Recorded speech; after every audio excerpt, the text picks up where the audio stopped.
कहानी, चार कुंवारी बहनें कैसे हामिला हो गईं। जादू, जन्नात और एक हांडी का राज। एक दूर दराज गांव में चार खूबसूरत मगर मासूम बहनें रहती थीं, ज़ारा, लैला, नौशी और हिना। उनकी माँ खाला सुल्ताना सख्तगीर, थोड़ी सा हिस्टरियाई और बहुत ज्यादा वज़ाइफ वाली खातून थी। उनके घर में दिन रात आयत अलकरसी की गूंज रहती और खाला सुल्ताना का हर वक्त जन्नात, तावीज़, दम और हांडीव से कोई ना कोई रिश्ता कायम रहता। एक दिन अचानक गांव में एक पुरस्कार फकीर आया। सफ़ेद बाल, सुर्ख आँखें और हाथ में चमकता हुआ चम्मच। इसने खुद को बाबा चमचन शाह कहलुई और दावा किया कि वो नस्लों पर लगे काले जादू का खात्मा करता है। खाला सुल्ताना ने फौरन उसे अपने घर बुला लिया। बाबा चमचन शाह ने कहा, इससे ज्यादा तुम्हारी बेटियों पर जन्नात नायाब का साया है, जो उनकी शादी में रुकावट बन रहा है। एक खास हांडी है जो जन्नात को दूर करेगी, लेकिन शर्त यह है कि चारों बेटियां उसे चूल्हे पर चढ़ाने के बाद एक एक करके सूंघें। खाला सुल्ताना ने बगैर सवाल किए हुक्म माना। हांडी चूल्हे पर चढ़ी और अंदर से खुशबू नहीं बल्कि हल्की सी सरगोशियां आने लगीं।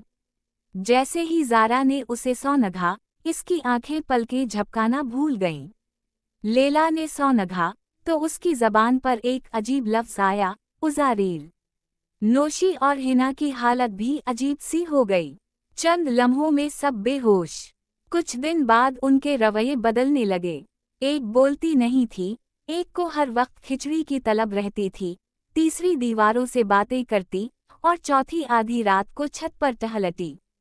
फिर अचानक एक दिन उनका पीठ बढ़ने लगा। पूरा गांव सदमे में। लोग कहने लगे, जन बाबा के बच्चे हैं।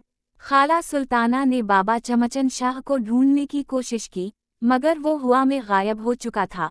बस एक चम्मच छोड़ गया, जो रात में खुद बखुद हांडी में घूमता था। आखिरकार गांव के सबसे बड़े बुजुर्ग चाचा मुंशी नज़ीर ने इंकिशाफ किया कि ये सब औलाद-ए इफरीत का जादू है। और ये हांडी एक खास जादुई हांडी थी जिसमें गैब के जन्न बैठे थे और सूंघने से वो जिस्म में हलवल कर जाते थे। कहानी का अंजाम, बहनें माँ बने, मगर उनके बच्चे आम नहीं थे।